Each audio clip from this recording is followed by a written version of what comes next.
بسم اللہ الرحمن الرحیم۔ السلام علیکم۔ یہ کاشانہ بصیرت کا آڈیو بک چینل ہے اور آپ جو کتاب سماعت فرما رہے ہیں اس کا نام ہے عقائد امامیہ۔ اس کے مؤلف ہیں آیت اللہ عظمیٰ جعفر سبحانی اور اس کا ترجمہ کیا ہے حجت الاسلام مولانا سید قلبی حسین رضوی نے۔ آئیے سنتے ہیں اس کا پارٹ نمبر 8 صفحہ نمبر 117۔ بے اگر ہم فرض کریں کہ عقل افعال کے حسن و قبیح کو درک کرنے میں کلی طور پر ناتواں اور عاجز ہے اور انسانوں کو تمام افعال کے حسن و قبیح جاننے کے لیے شرع کی طرف رجوع کرنا چاہیے، تو ہمیں ماننا پڑے گا کہ حسن و قبیح شرعی بھی قابل اثبات نہیں۔ اس کے علاوہ قرآنی آیات سے بھی یہ پتہ چلتا ہے کہ انسانی عقل بعض افعال کے بارے میں حسن و قبیح کو درک کرنے کی صلاحیت رکھتی ہیں۔ اس بنا پر خداوند کریم انسانی عقل و ضمیر کو فیصلے کی دعوت دیتا ہے، جیسا کہ فرماتا ہے سورہ القلم آیت نمبر 35-36۔ کیا ہم اطاعت گزاروں کو مجرموں جیسا بنا دیں؟ تمہیں کیا ہو گیا ہے؟ کیسا فیصلہ کر رہے ہو؟ سورہ رحمان آیت نمبر 60۔ کیا احسان کا بدلہ احسان کے علاوہ کچھ اور بھی ہو سکتا ہے؟ یہاں پر ایک سوال پیدا ہوتا ہے اور ضروری ہے کہ اس سوال کے جواب دیا جائے۔ خداوند عالم قرآن میں فرماتا ہے سورہ انبیاء آیت نمبر 23، اس سے باز پرس کرنے والا کوئی نہیں ہے اور وہ ہر ایک کا حساب لینے والا ہے۔ اب سوال یہ پیدا ہوتا ہے کہ خداوند متعال اپنے آپ کو اس سے بالاتر جانتا ہے کہ اس سے باز پرس ہو، لہٰذا اس سے جو بھی فعل سرزد ہو اس سے باز پرس نہ کی جائے، جبکہ حسن و قبیح عقلی کی روح سے اگر فرض کر لیں کہ خدا کوئی قبیح انجام دیتا ہے تو اس سے سوال کیا جائے گا کہ کیوں ایسا کیا گیا؟ جواب، اس کی علت کہ خدا سے سوال نہیں کیا جا سکتا یہ ہے کہ وہ حکیم ہے اور ایک فاعل حکیم سے ہرگز ناشائستہ فعل سرزد نہیں ہوتا، اور حکیم ہونے کا لازمی نتیجہ یہ ہے کہ ہر وقت اس سے اچھے کام انجام پاتے ہیں۔ اب چونکہ خدا سے باز پرس کرنے کا موضوع ہی باقی نہیں رہتا، اسی لیے اس کا سوال بھی پیدا نہیں ہوتا کہ اس سے باز پرس کی جائے۔ 46ویں اصل، عدل الہی تکوین، شرع اور جزا کے سلسلے میں مختلف مظاہر کا حامل ہے۔ ان میں سے ہر ایک کے بارے میں ہم ذیل میں وضاحت کرتے ہیں۔ الف، عدل تکوینی۔ خداوند متعال ہر مخلوق کو اس کی صلاحیت اور لیاقت کے مطابق عطا فرماتا ہے اور اپنی عطا اور تفضل کے وقت استعداد و صلاحیتوں سے ہرگز چشم پوشی نہیں کرتا۔ اس سلسلے میں قرآن مجید کا ارشاد ہے سورہ طٰہٰ آیت نمبر 50، ہمارا رب وہ ہے جس نے ہر شے کو اس کے مناسب خلقت عطا کی ہے اور پھر ہدایت بھی دی ہے۔ عدل تشریحی، خداوند متعال پیغمبروں علیہ السلام اور دینی قوانین پر مشتمل شریعت کو بھیج کر معنوی کمالات کے حصول کی صلاحیت رکھنے والے انسان کی ہدایت کرتا ہے اور اس پر اس کی طاقت سے زیادہ ذمہ داری نہیں ڈالتا۔ ارشاد ہوتا ہے سورہ نحل آیت نمبر 90، بے شک اللہ عدل، احسان اور قرابت داروں کے حقوق کی ادائیگی کا حکم دیتا ہے اور بدکاری، ناشائستہ حرکات اور ظلم سے منع کرتا ہے کہ شاید تم اس طرح نصیحت حاصل کرو۔ چونکہ عدل، نیکی اور قرابت داروں کی مدد کرنا انسان کے کمال کا باعث ہے، اسی لیے خداوند متعال نے ان 3 کاموں کو واجب قرار دیا ہے، اور چونکہ مؤخر الذکر 3 کام انسان کے زوال کے باعث بنتے ہیں، اسی لیے ان سے منع کیا ہے۔ اسی طرح فریضہ الہی کے طاقت سے زیادہ نہ ہونے کے سلسلے میں ارشاد ہے سورہ مومنون آیت نمبر 62، اللہ کسی نفس کو اس کی وسعت سے زیادہ تکلیف نہیں دیتا۔ عدل جزائی، خداوند متعال مومن و کافر اور نیک و بد انسان کے ساتھ ہرگز یکساں برتاؤ نہیں کرتا، بلکہ ہر انسان کو اس کی کارکردگی کے مطابق جزا و سزا دیتا ہے۔ اسی اصول کے مطابق خداوند متعال جب تک پیغمبروں کے ذریعے اپنا فریضہ لوگوں تک نہ پہنچائے اور اتمام حجت نہ کر لے، ان کو ہرگز مواخذہ نہیں کرتا۔ اس سلسلے میں ارشاد ہے سورہ اسراء آیت نمبر 15، اور ہم تم پر اس وقت تک عذاب کرنے والے نہیں ہیں جب تک کہ کوئی رسول نہ بھیج دیں۔ مزید ارشاد ہوتا ہے سورہ انبیاء آیت نمبر 47، اور ہم قیامت کے دن انصاف کے ترازو قائم کریں گے اور کسی نفس پر ادنا ظلم نہیں کیا جائے گا۔ 47ویں اصل، خدا نے انسان کو پیدا کیا اور اس کی خلقت کا ایک مقصد ہے۔ انسان کی تخلیق کا مقصد وہی کمال مطلوب تک پہنچنا ہے جو خدا کی عبادت و بندگی کے نتیجے میں حاصل ہوتا ہے۔ اگر انسان کو اس مقصد تک پہنچنے کے لیے خدا کی طرف سے بعض مقدمات کا فراہم کیا جانا مشروط ہو تو خدا ان مقدمات کو فراہم کر دیتا ہے۔ اگر ایسا نہ ہو تو انسان کی تخلیق بے مقصد ہو جائے گی۔ اسی لیے خداوند متعال نے انسان کی ہدایت کے لیے پیغمبر علیہ السلام کو بھیجا اور واضح دلیل اور معجزات ان کے اختیار میں دیے۔ اس طرح خدا نے اپنے بندوں کو اطاعت کی ترغیب دینے اور معصیت سے بچانے کے لیے اپنے پیغاموں کے درمیان وعدے و وعید دیے ہیں۔ جو کچھ بیان ہوا وہ عدلیہ کے علم کلام میں قاعدہ لطف کا خلاصہ ہے کہ خود یہ قاعدہ حسن و قبیح کے فروعات میں شمار ہوتا ہے جو بہت سے اعتقادی مسائل کی بنیاد ہے۔ 48ویں اصل، قضاء و قدر اسلام کے قطعی اور ناقابل تنسیق عقائد میں سے ہے جس کا ذکر قرآن و حدیث میں آیا ہے اور عقلی دلائل میں بھی اس کی تاکید کرتی ہے۔ قدر کے بارے میں ارشاد ہوتا ہے سورہ القمر آیت نمبر 49،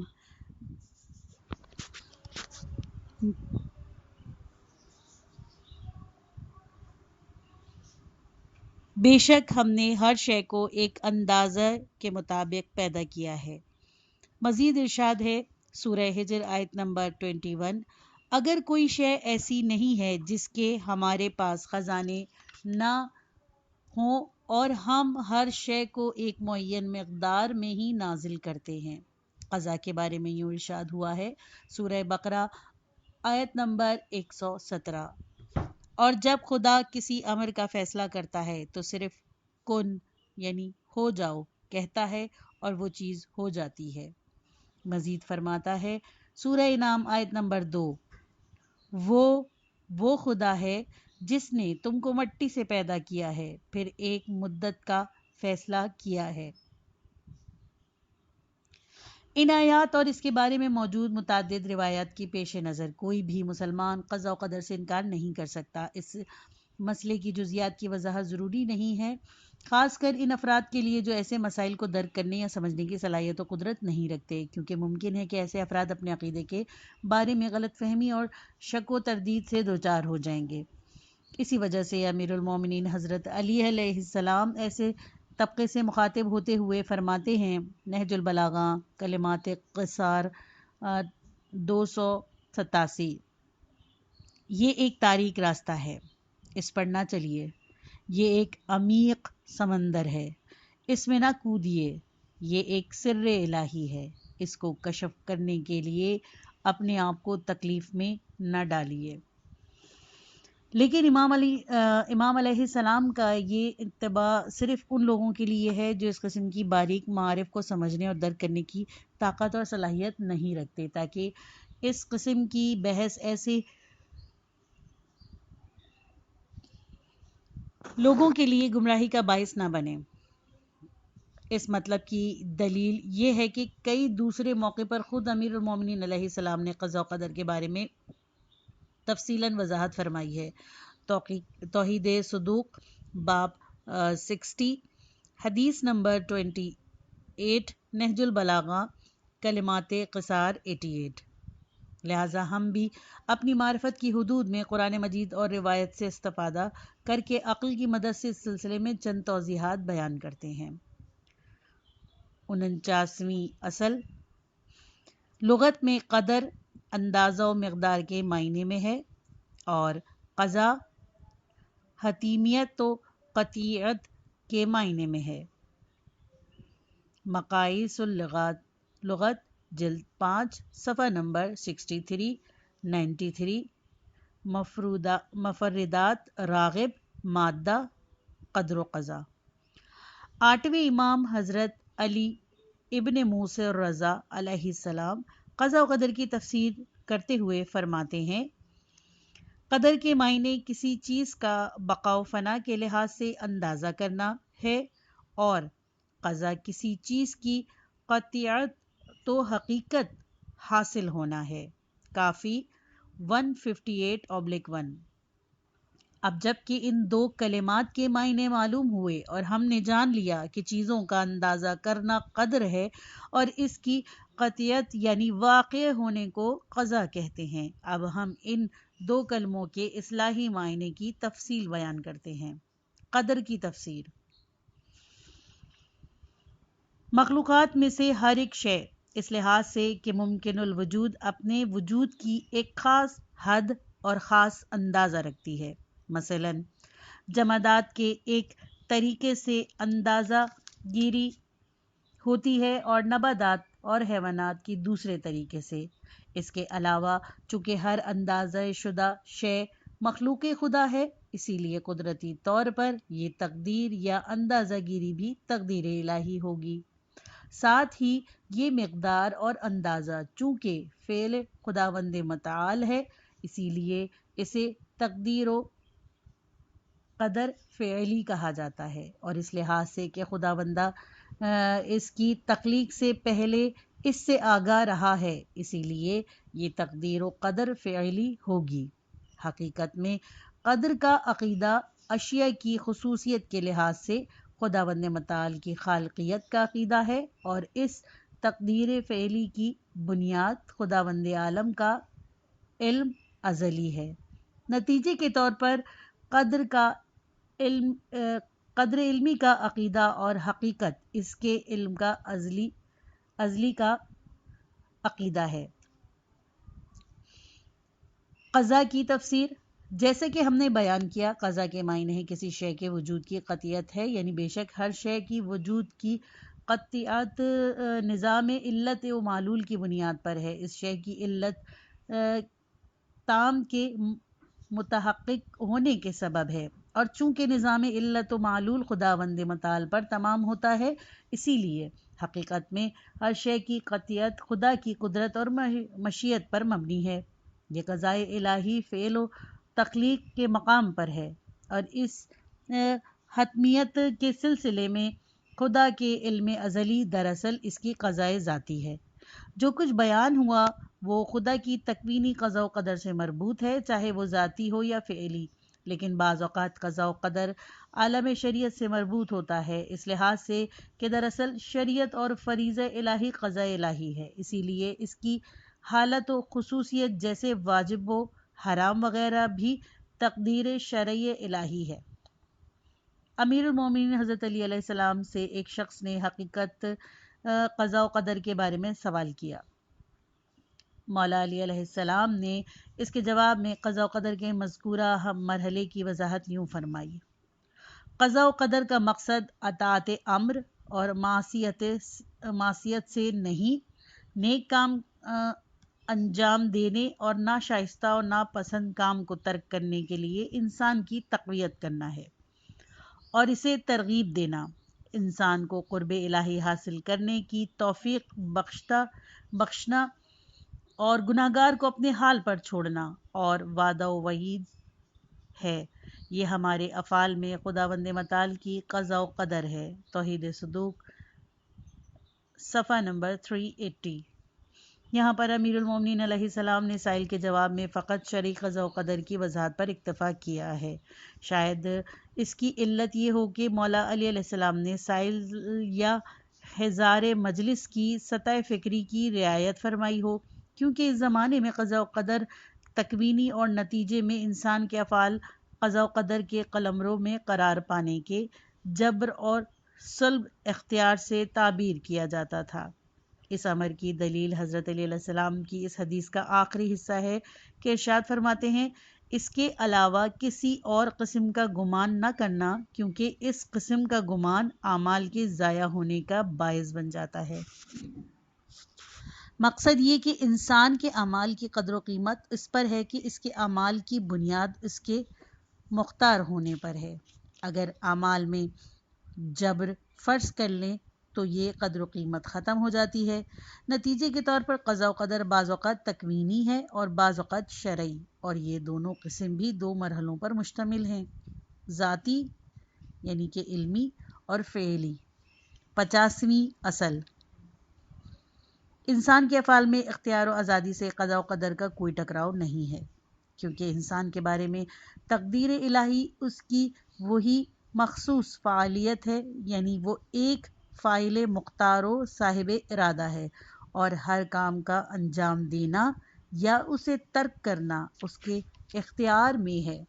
انسان کے فعل کے بارے میں قضاء الہی انسان کے اختیار و ارادے کے بعد اس کے فعل کی قاطعیت و حتمیت ہے۔ دوسری تدبیر یہ ہے کہ انسان کی تخلیق اختیار و آزادی کے ساتھ ملی جلی اور اندازہ شدہ ہے، اور قضاء الہی اس کے علاوہ اور کچھ نہیں کہ اگر انسان اپنے اختیار کے ساتھ کسی فعل کو انجام دینے کے اسباب فراہم کرے، خدا کی طرف سے اس فعل کی تنفیذ اس طریقے سے انجام پاتی ہے۔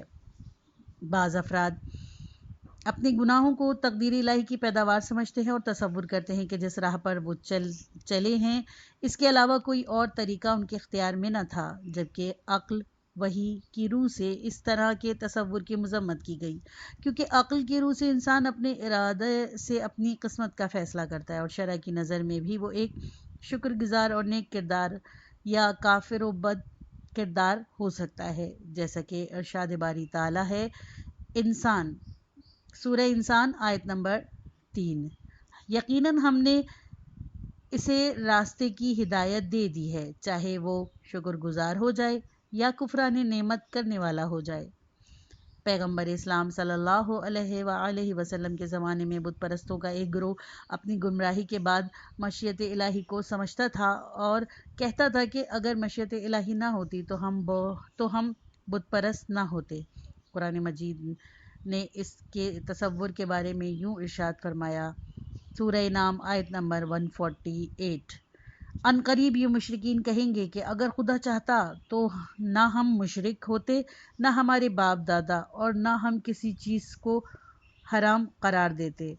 اس کے بعد ان کے جواب میں ارشاد ہوتا ہے، سورہ نام آیت نمبر 148، اسی طرح ان سے پہلے والوں نے بھی جھوٹ کہا تھا، یہاں تک کہ ہمارے عذاب کا مزہ چکھ لیا۔ آخر میں اس امر کی طرف توجہ مبذول کرانا ضروری ہے کہ تخلیق کائنات میں بعض اوقات سنت الہی انسان کی سعادت و خوش بختی اور بعض اوقات زیان و بدبختی کا باعث بنتی ہے۔ یہ قضاء و قدر الہی کے مظاہر ہیں، اور یہ خود انسان ہے کہ اپنے اختیار و ارادے سے ان دو راہوں میں سے ایک کا انتخاب کرتا ہے۔ اس سلسلے میں اس سے پہلے بھی ہم انسان اسلام کی نظر میں کے موضوع میں کے تحت کچھ مطالب بیان کر چکے ہیں۔ انسان و اختیار، 51ویں اصل، انسان کی آزادی و اختیار کی ایک مسلم اور واضح حقیقت ہے، اور اسے مختلف طریقوں سے درک کیا جا سکتا ہے کہ ذیل میں ہم ان کی طرف اشارہ کرتے ہیں۔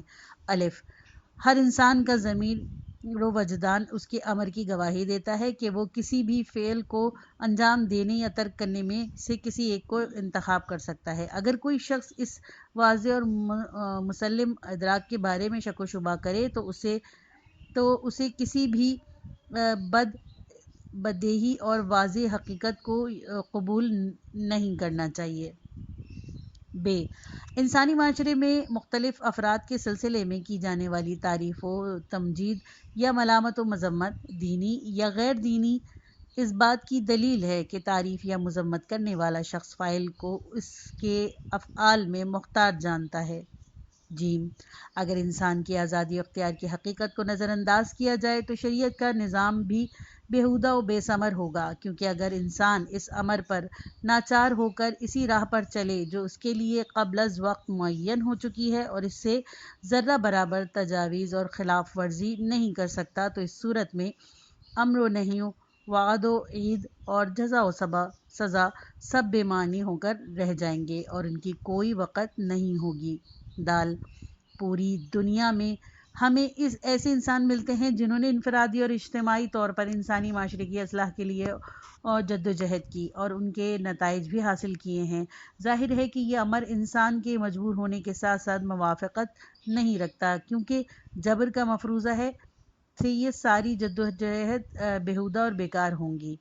مذکورہ 4 دلیلیں اختیار کے اصول کی ایک مستحکم اور ناقابل تردید حقیقت ثابت کرتی ہیں، لیکن آزادی اختیار کے اس اصول سے ہمیں یہ مطلب نہیں لینا چاہیے کہ انسان کو بالکل اپنے حال پر چھوڑ دیا گیا ہے اور اس کے فعل میں خداوند متعال کا کوئی عمل و دخل اور اثر و رسوخ نہیں، کیونکہ اس قسم کے عقیدے جسے تفویض کہا جاتا ہے انسان کے خدا کی طرف سے ہمیشہ نیاز مندانہ و حاجت مند ہونے کے اصول سے ٹکراتا ہے اور خداوند متعال کی قدرت و خالقیت کے دائرے کو محدود کرتا ہے۔ دراصل حقیقت کچھ اور ہے، آنے والی اصل میں اس کی وضاحت کی جائے گی۔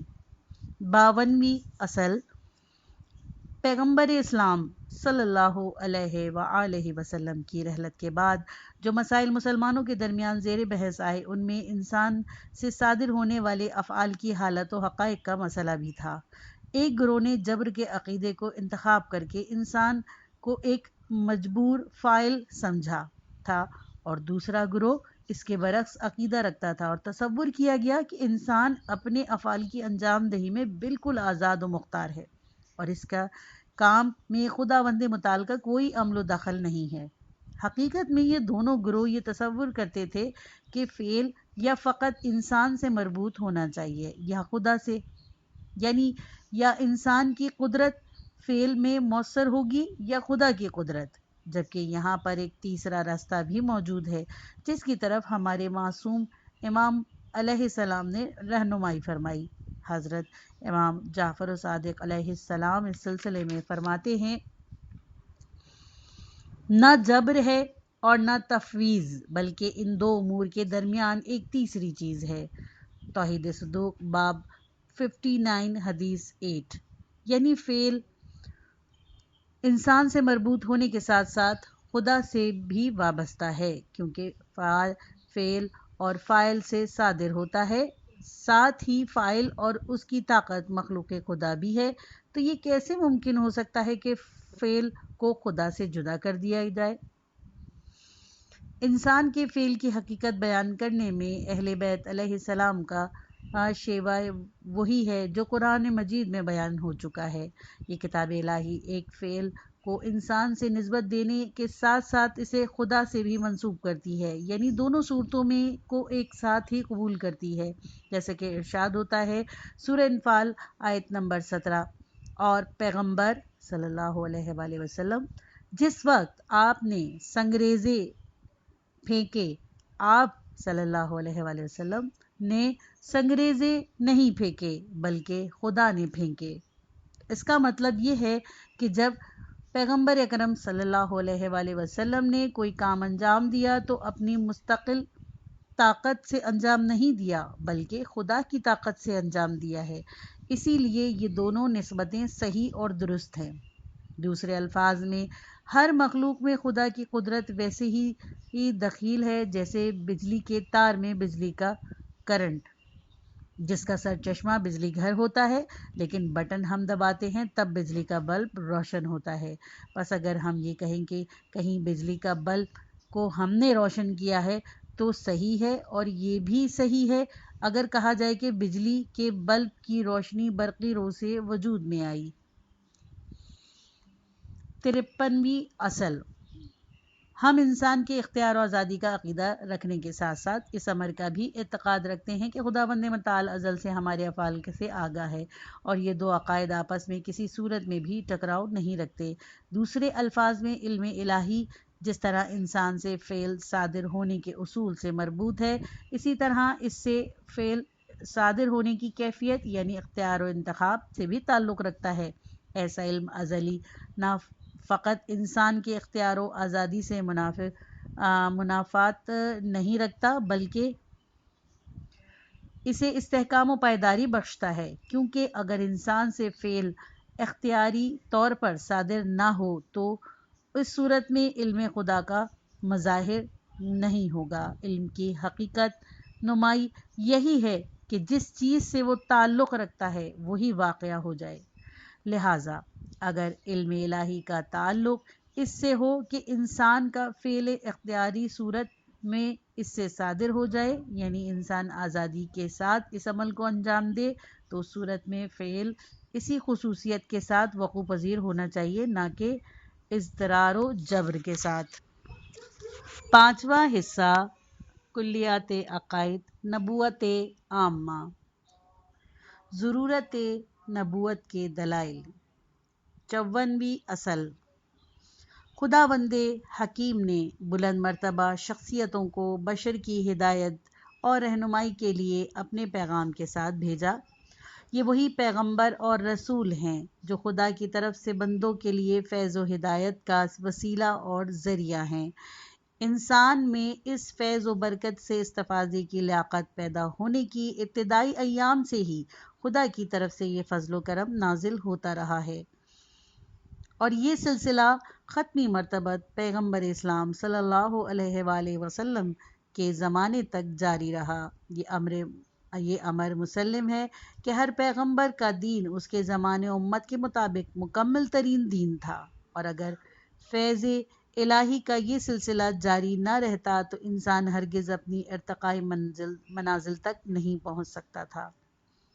چونکہ انسان کی خلقت خدائے حکیم کا فعل ہے، اسی لیے فطری طور پر انسان کی تخلیق ایک ہدف اور ایک مقصد کی حامل ہے، اور انسان کے وجود میں خواہشات جن میں وہ حیوانات کے ساتھ مشترک ہے کے علاوہ عقل و فہم بھی ہے، اسی لیے اس کی خلقت کا ایک عاقلانہ مقصد ضروری ہے۔ دوسری طرف انسان کی عقل و فہم کے اس ارتقائی منازل طے کرنے میں مؤثر اور ضروری ہے، لیکن کافی نہیں۔ اگر انسان کی ہدایت کے سلسلے میں صرف عقل و فہم پر اکتفا کیا جائے تو وہ ہرگز مکمل طور پر راہ کمال کو نہیں پہچان سکتا۔ مثال کے طور پر انسان جاننا چاہتا ہے کہ کہاں سے آیا، کیوں آیا اور کہاں جائے گا، لیکن ان سوالات کا خاطر خواہ جواب صرف عقل و فہم سے ممکن نہیں۔ اس امر کی واضح دلیل یہ ہے کہ عصر جدید کے انسان کی علم و سائنس کے میدانوں میں نمایاں ترقی کے باوجود انسانوں کی ایک بڑی تعداد ابھی بھی بت پرست ہے۔ انسانی عقل و فہم کا نقص صرف مبادن و معاد کے موضوع تک ہی محدود نہیں ہے، بلکہ انسان اپنی زندگی کے بہت سے دیگر اہم مسائل میں بھی کوئی صحیح و مستحکم طریقہ انتخاب نہ کر سکا۔ اقتصادی، اخلاقی اور خاندانی مسائل میں مختلف انسانوں کے درمیان اختلاف اور تناقض اس بات کی دلیل ہے کہ انسان ان مسائل کو صحیح درک نہیں کر سکا، اور اسی وجہ سے مختلف اور ضد و نقیض مکاتب فکر وجود میں آئے ہیں۔ بس مذکورہ بالا نکات کے تناظر میں عقل فیصلہ دیتی ہے کہ حکمت الہی کے پیش نظر خدا کی طرف سے مربی و رہبر و مابعوث ہونے چاہیے، ضروری ہیں، تاکہ بشر کو زندگی کی صحیح راہ کی طرف ہدایت و رہنمائی کر سکیں۔ جو یہ تصور کرتے ہیں کہ عقل کی رہنمائی آسمانی ہدایت و رہنمائی کی نعم البدل بن سکتی ہے، ان کو چاہیے کہ ذیل میں دو نکات کی طرف توجہ فرمائیں۔ نمبر 1، بشر کی عقل و فہم۔ انسان اسرار ہستی اور اس کے وجود کے ماضی و حال مکمل طور پر پہچاننے میں ناقص و نارسا ہے، جبکہ انسان کو پیدا کرنے والا خالق اس اصول کے تحت کہ ہر صانع کو اپنے مصنوع کو اچھی طرح پہچانتا ہے، انسان اور اس کے جودی پہلوؤں کے بارے میں آگاہ ہے۔ اس دلیل کی طرف اشارہ کرتے ہوئے قرآن مجید میں ارشاد ہوتا ہے، سورہ ملک آیت نمبر 14، اور کیا پیدا کرنے والا اپنی مخلوق کو نہیں جانتا جبکہ وہ لطیف بھی ہے اور خبیر بھی۔ نمبر 2، انسانی فطری طور پر اپنی ذات سے محبت کے ناطے دانستہ یا نادانستہ طور پر ہمیشہ اپنے ذاتی منافع کی فکر میں رہتا ہے، اور اپنی منصوبہ بندی میں اپنی ذاتی اور گروہی منفعت سے چشم پوشی نہیں کر سکتا، لہٰذا فطری طور پر بشر کی منصوبہ بندی ہر لحاظ سے کامل نہیں ہو سکتی۔ لیکن پیغمبروں کا منصوبہ اور پروگرام چونکہ خدا کی طرف سے ہوتا ہے، اس لیے وہ نقص سے پاک و منزہ ہوتا ہے۔ ان دو نکات کے پیش نظر یہ امر مسلم ہے کہ انسان کبھی بھی خدا کی ہدایت اور پیغمبروں علیہ السلام کے منصوبوں سے مستغنی اور بے نیاز نہیں ہو سکتا۔ یہ پارٹ ختم ہوا۔ کتاب کا اگلا حصہ نیکسٹ پارٹ میں سنیے۔